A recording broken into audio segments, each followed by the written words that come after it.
भक्ति में पतिव्रता पद के महत्व को समझाते हुए एक समय सतगुरु रामपाल जी भगवान ने बताया, यदि आपको भक्ति मार्ग पर पूर्ण रूप से सफल होना है तो गुरु को भगवान मानकर ही अपनी हर आध्यात्मिक क्रियाओं को करना पड़ेगा। अर्थात गुरु के अलावा किसी अन्य को भगवान की दृष्टि से देखा तो आपकी कोई भी आध्यात्मिक क्रिया जैसे तीनों समय की आरती, मंत्र जाप, दंडोत प्रणाम व हवन यज्ञ आदि क्रियाएं सफल नहीं हो पाएंगी। और गुरु को भगवान माने बिना आपके अंदर ना ही तो विनम्रता आ सकती है और ना ही आपका अंतःकरण साफ हो सकता है। साथ ही गुरुदेव कह रहे हैं कि इसमें औपचारिकता बिल्कुल भी नहीं चलती है। औपचारिकता का मतलब गुरु को भगवान मानने का दिखावा करना। जैसा कि सतलोक आश्रमों से जुड़ी हुई 90% संगत जुबान से तो सतगुरु रामपाल जी को भगवान भगवान कहती है, परंतु जैसे ही जून का महीना आता है तो उस दाढ़ी मूछ वाली कबीर जी की काल्पनिक फोटो का कबीर प्रगट दिवस मनाकर अपने गुरु को एक सामान्य संत और उस दाढ़ी मूछ वाली काल्पनिक फोटो को अपना भगवान साबित कर देती है।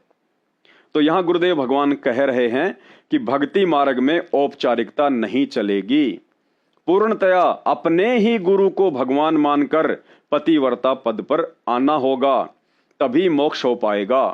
क्योंकि गुरु को भगवान मानकर भक्ति करना ही परमात्मा का रूल है। सुनिए अनमोल सत्संग और सत्सेवक भाई बहन विचार करें कि आप कितनी खुशकिस्मत आत्माएं हैं जो वर्षों से साध संगति से जुड़कर हृदय से अपने गुरु को ही भगवान मानकर पतिव्रता पद पर रहकर अपनी हर आध्यात्मिक क्रियाएं कर रहे हैं। गुरु मानुष कर जानते ते नर कहिए अंध। अब आपको उदाहरण भी बताया था कि गुरु जी को भगवान मानकर ही हमने अपनी आध्यात्मिक क्रियाओं को करना पड़ेगा। क्योंकि आप जब गुरु जी के पास जाओगे तो आपके मन में ये होगा, यदि इनके स्थान पर भगवान होते आज तो आप कैसा व्यवहार करते। निष्कपट गदगद आत्मा और चेहरे की तरह देखते रहते। तो ऐसे आप में विनम्रता आवेगी, आपका अंतःकरण नरम होगा, आपका दोष दूर होने लग जाएगा। यदि आप इस दास को अपने जैसा ही एक व्यक्ति समझोगे, भाई थोड़ी बहुत दो बात सीख रहा है, गुरुजी है नाम देता ले लेता हूँ, इससे लाभ नहीं होगा। लाभ होगा तभी जब आपके हृदय में असीम श्रद्धा होगी इस दास के प्रति। एज ए गॉड आपने मानना पड़ेगा इस इक्वेशन को, इस प्रश्न को हल करने के लिए, जन्म और मृत्यु के इस प्रश्न से पीछा छुटवाने के लिए, हल को सोल्व करने के लिए प्रॉब्लम को आपने मानना पड़ेगा। ये रूल है ईश्वर का। तो आप अपने हृदय से मानोगे, औपचारिकता नहीं, हृदय से करना पड़ेगा। एक सत्संग में तमोगुणी श्री शंकर जी और पार्वती जी की कथा सुनाकर सतगुरु रामपाल जी भगवान ने हम मंद बुद्धि आत्माओं को समझाना चाहा है, यदि सतगुरु से भक्ति मार्ग का सार प्राप्त करना हो तो गुरु धारण करने के बाद पार्वती जैसी गलती करने से बचना होगा। जो तीनों लोकों में तमोगुण के स्वामी श्री शंकर जी को हल्के में लेकर चल रही थी। एक दिन संयोगवश देवर्षि नारद जी ने पार्वती को बताया कि आपके 107 जन्म हो चुके हैं और हर जन्म में आप श्री शंकर जी को ही अपने पति रूप में वर चुनती हैं। और बताया कि माता, भगवान शंकर के पास एक अमर मंत्र है, यदि वे आपको वह मंत्र प्रदान कर दें तो आपका यह जन्म मरण का रोग समाप्त हो सकता है, अन्यथा नहीं। नारद जी की ये बात सुनकर पार्वती को विश्वास नहीं हुआ कि भगवान शंकर तो मुझे अपने प्राणों से भी अधिक प्रेम करते हैं, फिर मुझे अभी तक वह अमर मंत्र क्यों नहीं दिया। नारद जी ने बताया कि आपने अभी तक उन्हें अपने पति के रूप में ही देखा है। जिस दिन परमात्मा के रूप में देखोगी उस दिन आप उस अमर मंत्र को प्राप्त करने की अधिकारी बनोगी। उस दिन के बाद पार्वती जी का भाव भगवान शंकर को लेकर पति से हटकर परमात्मा वाला बन गया और उसने वह अमर मंत्र प्राप्त किया। भाइयों और बहनों, अब आप गुरुदेव भगवान के मुख कमल से ये 4 मिनट की कथा सुनेंगे तो आपको स्वतः ही ज्ञान हो जाएगा कि सन 1994 से लेकर वर्तमान समय 2024 तक सतगुरु रामपाल जी भगवान ने किसी भी आत्मा को भक्ति मार्ग का वह अनमोल अमर मंत्र, जिसे सार शब्द कहा जाता है, किसी को भी प्रदान नहीं किया, क्योंकि अभी तक एक भी आत्मा उस पतिव्रता पद पर नहीं पहुंच पाई है जो उस अमर मंत्र को प्राप्त करने योग्य बनी हो। और योग्य उस समय बना जाता है जब यह जीव आत्मा तन मन धन, मन कर्म वचन और हृदय से अपने सतगुरु के अलावा किसी अन्य संत महात्मा या मूर्तियों में भगवान को देखना छोड़ देती है, जिसकी शुरुआत सन 2014 बरवाला कांड के बाद साध संगतियों से शुरू हो चुकी है। अर्थात पतिव्रता पद पर आकर यदि कोई सार शब्द के योग्य बनने की दिशा में आगे बढ़ रहे हैं तो सिर्फ सतसेवक भाई बहन हैं, जिन्होंने खुलेआम सोशल मीडिया पर कबीर जी की समझे जाने वाली दाढ़ी मूंछ वाली इस काल्पनिक फोटो को फाड़कर लाखों की संगत सहित देश दुनिया को एक संदेश दिया है कि सृष्टि में यदि कोई कबीर भगवान है तो वर्तमान में मानव रूप में धरती पर प्रकट परम पूज्य सतगुरु रामपाल जी भगवान हैं। और उनके अलावा यदि किसी अन्य में भगवान देखा तो उनकी शरण में आकर भी लाख जन्म सतलोक के दर्शन नहीं कर पाओगे।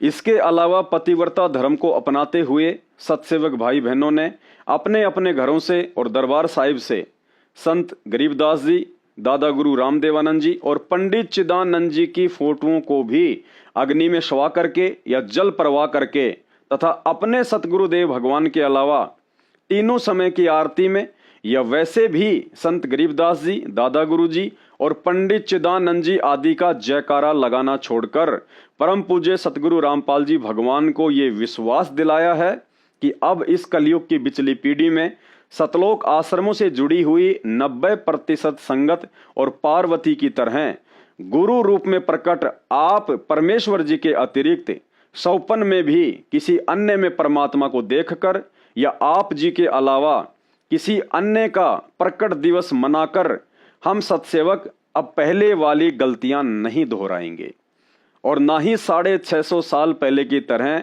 आपको नाराज होने का मौका देंगे। आपके द्वारा प्रदान की गई शिक्षा और तत्व ज्ञान का भरपूर फायदा उठाकर इसी जन्म में पतिव्रता पद को अपनाकर आजीवन मर्यादित भक्ति करते हुए मोक्ष प्राप्त करेंगे।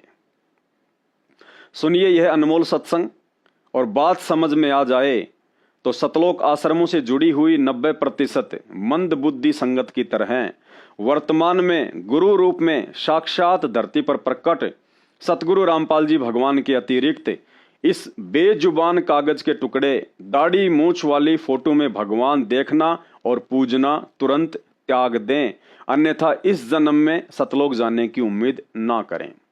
इसी प्रकार जिस भी इष्ट का वो उपासक इसी प्रकार तन और मन से आश्रित होकर उस बताए गए गुरु के वचन पर डटकर आप उसकी साधना करते हो तो आप भगवान शिव की प्राप्ति कर सकते हो। दर्शन हो जाना कोई बड़ी बात नहीं होती। अब यहां पर इतना लंबा विवरण है इस एक उपलब्धि को पाने के लिए किसी भी इष्ट का दर्शन हो जाना कोई बड़ी बात नहीं है, लेकिन वह स्थान पाना, अमरत्व पाना, ये अलग भिन्न वस्तु है। कहते हैं 108 जन्म पार्वती माता के हो लिए थे। 108वें जन्म में नारद जी मिलते हैं, कहते हैं हे माई, हे सती जी, आप अभी जन्म और मरण के चक्कर से नहीं बच पाई।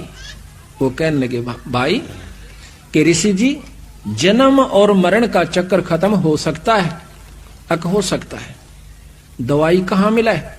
भगवान शंकर के पास, शिव जी के पास। उनके पास एक अमर मंत्र है, अमोघ मंत्र है, जो आपको दे दें, आप नियम से जाप करोगे तो आप अमर हो जाओगे। एक बार तो असमंजस में पड़ जाती है कि नारद की बात कुछ जची नहीं, तो नारद जी समझ गए कि माई का भी बात समझ में आई नहीं, ये विश्वास नहीं कर रही। कहते हैं कि आपके 107 जन्म हो चुके, 108वां जन्म हुआ है और आप मर जाते हो। भगवान शंकर जो है आपके रुंड को, सिर को काट कर माला बना लेता है। अब उसने सोचा कि वो जो रुंड माला है वो मेरी है, कहां आपकी है? बहुत पछताती है कि ये क्या कारण हुआ कि मैं मर जाऊं और मेरे को जान से भी प्रिय समझते हैं भगवान शंकर। तो नारद ये संभव नहीं लग रहा। तो नारद जी कहते हैं कि अभी तक आप उसको अपना पति समझ रहे हो, आपने उसको परमात्मा नहीं जाना।